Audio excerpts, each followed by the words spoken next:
Hi, I'm Greg Hobson, and today I'm going to talk about speaker placement and a little bit to do with acoustic treatment.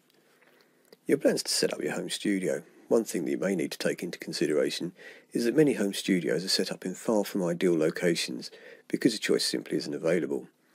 You could be setting up in a bedroom, the attic, or a garage, for example, or you may already have your computer set up somewhere and just going to do that as your recording space also. Ideally, you need somewhere that you can work undisturbed and hopefully not disturb others in the household. If you're really lucky, you'll have a symmetrical space where your speakers can aim down the length of the room.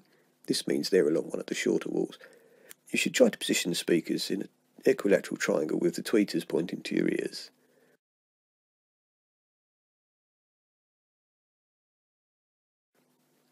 The idea is to create a sweet spot, which is where the sound is best. You want this to be where your head is when you're listening.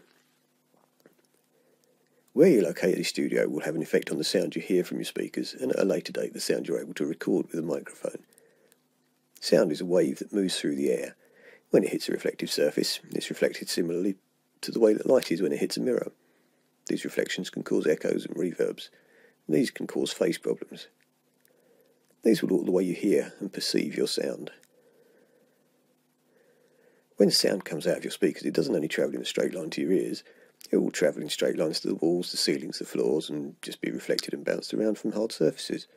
Some of these reflections will reach your ears, but not necessarily at the same time as the original sound. In short, what you end up hearing is not just the direct wanted sound from your speakers, but also some of these reflections. If you think of hitting the pack of balls on a pool table, some will bounce from cushion to cushion, and some could end up randomly arriving at the same spot, but just at different times. Sound travels at approximately 30 centimetres or 1 foot per millisecond. The shortest distance to your ears from the speakers should be the direct route. If we say this is 1.2 metres or 4 feet, then it will arrive in 4 milliseconds.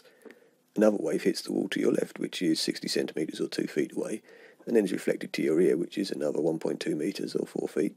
So it will take 6 milliseconds to arrive at your ear. Another wave reflects off the wall behind you. It's a total journey of 3.6 metres or 12 feet, so it's going to take 12 milliseconds. The reflections are quieter than the original sound, but will still have an effect. So you're just not accurately hearing the sound of your speakers. Likewise, if you were recording with a microphone in this area, then the reflected sound of the original signal or original singing will be recorded and could colour or mess up completely your recording. The reflected sound can, to an extent, be reduced by acoustic treatment. This reduction can either be achieved by absorbing the sound waves or diffusing them. As the names imply, absorption stops some of the sound from being reflected, a bit like a sponge will absorb water. Different absorber types work on different frequencies. In this blog we're looking at mid to high frequencies. Diffusion, on the other hand, still reflects the sound, but the diffuser has an uneven surface which reflects sound in multiple directions to lessen the overall effect of the reflection. It's a bit like looking at light through frosted glass where you know there's light there but you can't make out the detail. Diffusion will be looked at in another blog. It isn't necessary to stop all of the reflected sound, just taming the main reflection should be enough. You may be lucky that the furniture, curtains, carpeting or bedding in your studio space are already absorbing or diffusing some of the sound. It may be that you aren't able to put any permanent treatment up, but you may be able to put temporary treatment, maybe a duvet over a door if the sound's reflecting off of that. You need to work out where the main reflection points are. This can be done with the aid of a mirror and a friend.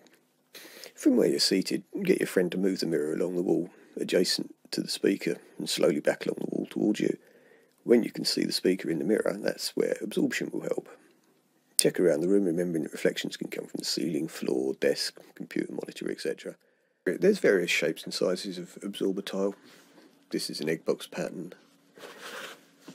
This is a wedge pattern. As well as different shapes and sizes, there's also different prices, so if you are going to get some, I'd suggest you shop around. The distance between your head and the speakers should be the same and be in an equilateral triangle, so that's 60 degrees angle from your head to the speakers and from the speakers to each other. You should avoid placing your speakers the same distance or a multiple of the same distance from the walls and the ceiling. So if your speakers are 2 feet or 60 centimetres from the side wall, then avoid sighting them the same distance or a multiple from the back wall or the ceiling. Similarly, your tweeters shouldn't be midway between the floor and ceiling. At the same time as the direct sound heads to your ears, it goes off in other directions. The diagram here is looking at sound from just one speaker for simplicity. Similar reflections will occur with both speakers. These sound waves are then reflected. Some, as shown, will be reflected to your listening area. Now we can add the other speaker and its reflected sound waves. Think of the cursor as your mirror. When the speaker is visible from your listening position, that's where to apply acoustic treatment. It's a good idea to treat the wall behind your speakers too. I hope this has been of some interest to you, and thank you for listening.